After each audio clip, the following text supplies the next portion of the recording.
ఊరికి పోయినట్టు ఉండేది. ఇవాళ నగరమే ఇక్కడ ఉన్నది, అక్కడున్న నగరం నిద్రపోతుంది 9 తర్వాత. ఇక్కడ 24 గంటలు ఉద్యోగ ఉపాధి అవకాశాలతోని తలతల మెరుస్తుంది. ఈ ప్రాంతం కలకలలాడుతుంది. ఈ ప్రాంతం నుంచే ఈరోజు రాష్ట్రానికి అత్యధికంగా పన్నులు వసూలవుతున్నాయి. ఈ ప్రాంతాన్ని అభివృద్ధి చేయడం మా బాధ్యత.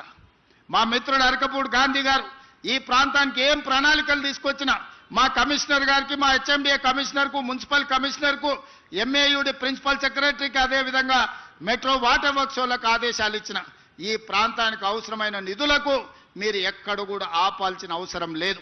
ఎందుకంటే ఒకనాటి ఖైరతాబాద్ 7 అసెంబ్లీలు అయింది. ఇవాళ కుత్బుల్లాపూర్ కంటోన్మెంట్, కుక్కట్పల్లి, షేర్లింగంపల్లి, ఖైరతాబాద్, జూబ్లీ హిల్స్, అంబర్పేట్ల కొంత భాగం, ఇవన్నీ ఆనాడు పీజేఆర్ గారు నాయకత్వం వహించిన ఖైరతాబాద్ నియోజకవర్గం 7 అసెంబ్లీలు అయింది. ఇవాళ షేర్లింగం అది 2009లో. మరి 2009కి 2029కి ఒకే రకమైన పోలిక ఉంది. ఆనాడు పీజేఆర్ గారు నాయకత్వం వహించిన ఖైరతాబాద్ 7 అసెంబ్లీలు అయి 7 మందిని ఎమ్మెల్యేలు చేసింది. ఈరోజు మా మిత్రుడు అరకపూడి గాంధీ నాయకత్వం వహించే షేర్లింగంపల్లి కనీసం 4 అసెంబ్లీలు అవుతుంది 29లో. నియోజకవర్గాల పునర్విభజన జరగబోతుంది.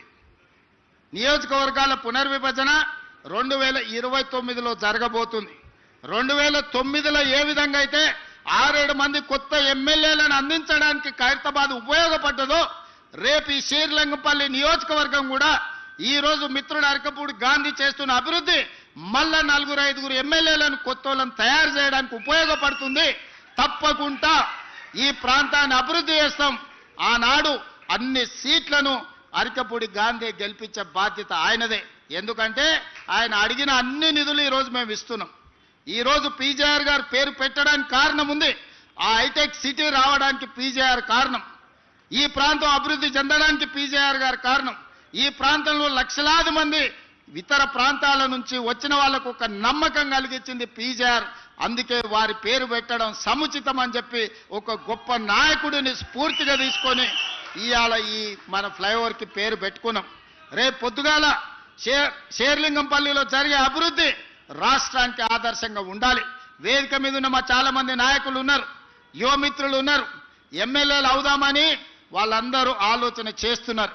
మరి మీ అందరికీ అవకాశాలు రావాలంటే మీరు అరకపూడి గాంధీతో పాటు ఈ అభివృద్ధిలో ఈ వేగాన్ని ముందుకు తీసుకెళ్లడానికి మీరందరూ కలిసి పనిచేయాలి.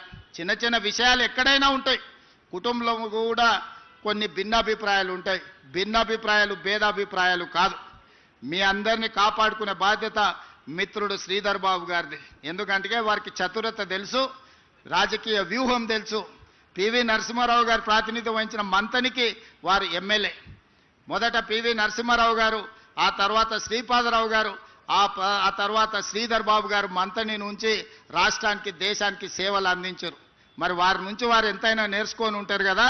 అందుకే రంగారెడ్డి జిల్లాకు వారిని ఇన్ఛార్జ్ మంత్రిగా ఈరోజు నియమించినాం.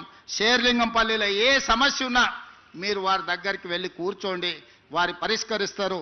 ఈ ప్రాంత అభివృద్ధి నిధుల కోసం ఏమున్నా వారు ఎండార్స్ చేసిందంటే ఒక్క నిమిషం ఆపుకుంటా మంజూరు చేసే బాధ్యత నాది. అందుకే మిత్రులారా, మీరందరూ అభివృద్ధిలో భాగస్వాములు కాండి. మీ రాజకీయ భవిష్యత్తుకు నాది పూచి.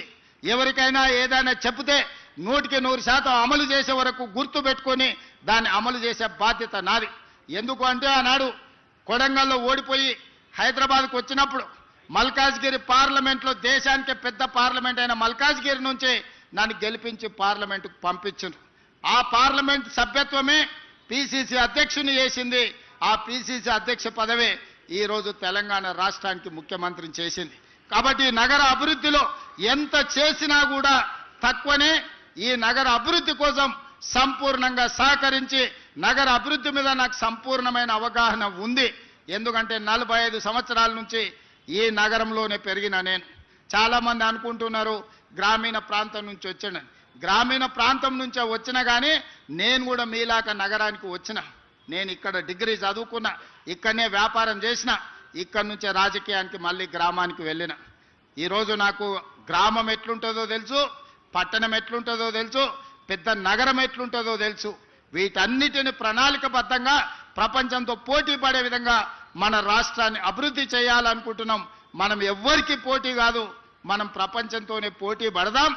ఆనాడు జైపాల్ రెడ్డి గారు మెట్రో ఇచ్చిండ్రు మనకు. ఈరోజు నగరంలో ఉన్న మెట్రో ఆనాడు జైపాల్ రెడ్డి గారు మనకిచ్చింది. మన్మోహన్ సింగ్ గారు ఉన్నప్పుడు ఇచ్చింది. మరి పివి నరసింహారావు గారు ఉన్నప్పుడు హైటెక్ సిటీ వచ్చింది. మన్మోహన్ సింగ్ గారు ఉన్నప్పుడు మెట్రో వచ్చింది. ఇందిరాగాంధీ గారు ఉన్నప్పుడు బిహెచ్ఎల్ వచ్చింది, మిదాని వచ్చింది, బీడీఎల్ వచ్చింది, ఐడిఎల్ వచ్చింది, ఇట్లా ఈసీఐఎల్ వచ్చింది.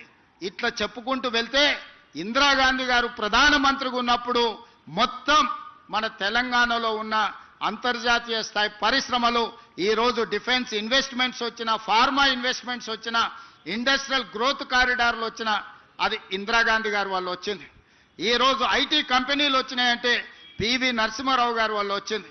ఈరోజు మనకు మెట్రో లాంటి అంతర్జాతీయ ఔటర్ రింగ్ రోడ్ కానీ, అంతర్జాతీయ ఎయిర్పోర్ట్ కానీ మరి మన్మోహన్ సింగ్ గారు వల్ల వచ్చింది. నేను మా బీజేపీ మిత్రులను అడుగుతున్న కిషన్ రెడ్డి గారిని, మోడీ ఏమిచ్చిండు కిషన్ రెడ్డి గారు? మీరు ఈ రాష్ట్రానికి నగరానికి ఏం తెచ్చిండ్రు? నేను విమర్శ చేస్తలేను, ఒక్కసారి గుండె మీద చేయబెట్టుకొని ఆలోచన చేయాలి. మెదక్ ఎంపీ మీరే, చేవెళ్ళ ఎంపీ మీరే, సికింద్రాబాద్ ఎంపీ మీరే, మల్కాజ్గిరి ఎంపీ మీరే, నిజామాబాద్ ఎంపీ మీరే, కరీంనగర్ ఎంపీ మీరే, ఆదిలాబాద్ ఎంపీ మీరే. తెలంగాణలో సగం ఎంపీలను మీకే ఈ ప్రజలు ఇచ్చిండ్రు. మరి తెలంగాణ ప్రజలు మీకు 8 మంది ఎమ్మెల్యేలను 8 మంది ఎంపీలను ఇచ్చిండ్రు.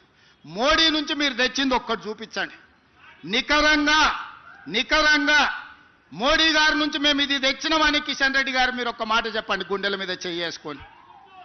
ఇవాళ మేము చేస్తున్న ప్రయత్నాలకు సహకరించక ఇవాళ ప్రతిపక్షం ఉన్న బెంగళూరుకు మోడీ గారు మెట్రో ఇచ్చారు, ప్రతిపక్షం ఉన్న డిఎంకేకు చెన్నైకి మెట్రో ఇచ్చిండు, ఆంధ్రప్రదేశ్కు మెట్రో ఇచ్చిండు, గుజరాత్కి బుల్లెట్ ట్రైన్ ఇచ్చిండు, 2 లక్షల కోట్లు ఇచ్చిండు, గుజరాత్కు సబర్మతి రివర్ ఫ్రంట్ ఇచ్చిండు, ఢిల్లీకి యమునా రివర్ ఫ్రంట్ ఇచ్చిండు, ఉత్తరప్రదేశ్కు గంగా నది రివర్ ఫ్రంట్ ఇచ్చిండు.